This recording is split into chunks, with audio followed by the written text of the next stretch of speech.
Supos que a cap de nosaltres se mos escapa que els darrers 11 anys les Illes Balears tenen 55.000 habitants més.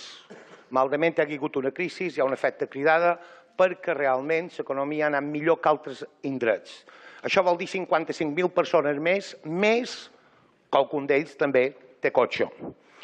Sabent aquesta pujada, sabent que hi ha 50.000 cotxes de lloguers d'empreses de les Illes Balears, sabent que hi han tret tots els mitjans que arriben de 60.000 a 85.000 cotxes de lloguers més cada any, sabent que la consellera Garrido, del seu partit, senyora presidenta, ha dit en paraules seves que estem al límit i que hi ha 3 milions de desplaçaments de cotxes diaris, és evident que tenim un problema per les nostres carreteres.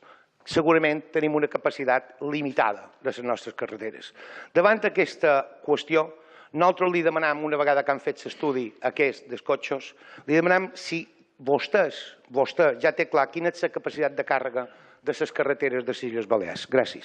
O feim una política clara de transport sostenible i d'aposta clara per transport col·lectiu o serà impossible que tinguem una mobilitat com pertoca en aquesta comunitat autònoma. I en això estem fent feina, estem compromesos. Senyora presidenta, el que me negarà és que en l'estiu en els cotxes de lloguer hi ha quasi un 30% d'increment de desplaçament de cotxes diaris. Si realment regulàssim un 30%, ens ajudaríem molt al 100%. Seria una gran mesura, a part de les mesures d'un model de transport.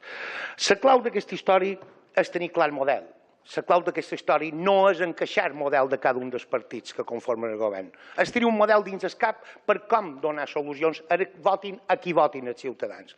Vostès aquest estudi l'han fet a través d'una petició que va fer el PIC, que varen votar, i després aquí va haver una interpel·lació i una moció, conseqüència d'interpel·lació al Consell de Transports, que textualment que havia d'intentar l'implantació d'un sistema de transport públic de les Illes Balears per als pròxims 20 anys i que inclogui, entre altres qüestions, l'ampliació de línies ferroviàries actuals i que millori les actuals connexions amb els principals punts neuràlgics de les Illes Balears, aeroports, hospitals.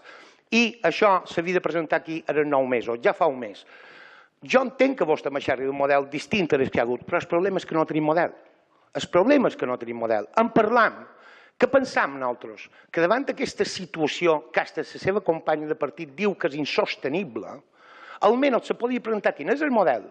Perquè ara que no hi ha cotxes de lloguer, quasi, estem col·lapsant, no ara, en el mes de desembre. Hi ha voluntat política de posar més metro? Hi ha voluntat política de posar més tren? Hi ha voluntat d'arribar a campos? Hi ha voluntat de fer carreteres tipus com vostès vulguin, però en tots sentits, a segons quins puestos, que vaig segons cinturón, per un costat i per l'altre? Això són 55.000 més i això, per molta ideologia que hi ha, no ho canviarà. Les persones s'han de moure. Moltes gràcies.